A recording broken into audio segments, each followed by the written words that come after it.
Santa Fe, new Mexico, America के शहर में आज से 140 साल पहले बहुत बड़ा मौजज़ा हुआ था। लोरेतो चैपल में होने वाले इस मौजज़े को देखने के लिए हर साल 2,50,000 ज़ायरीन आते हैं। इस छोटे से गिरजाघर को जो चीज दूसरे तमाम गिरजाघरों से मुनफरिद बनाती है वो इस गिरजाघर की मौजज़ाना सीढ़ियां हैं।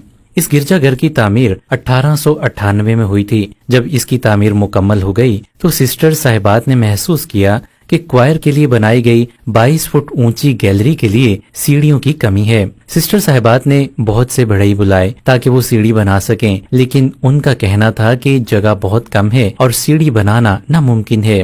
सिस्टर्स ने 9 दिन मुकद्दस यूसुफ बढ़ई से दुआ की ताकि इस मसले का हल निकले।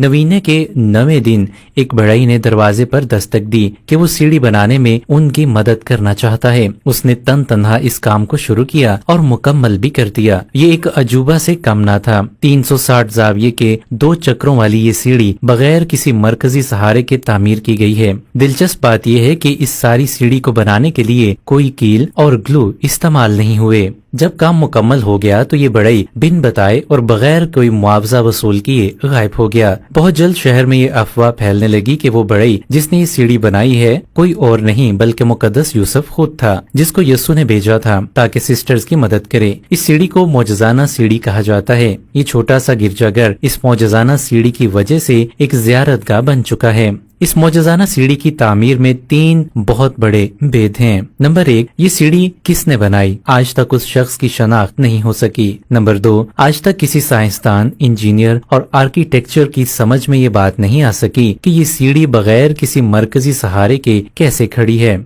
नंबर 3, लकड़ी कहाँ से आई? जो लकड़ी इस सीढ़ी के लिए इस्तेमाल की गई है वो सारे इलाके में कहीं भी दस्तयाब नहीं है। एक और हैरान कुन बात और ईमान को मजबूत करने वाली बात यह है कि सीढ़ी के 33 स्टेप्स हैं जो यीशु मसीह की उम्र से मिलते हैं।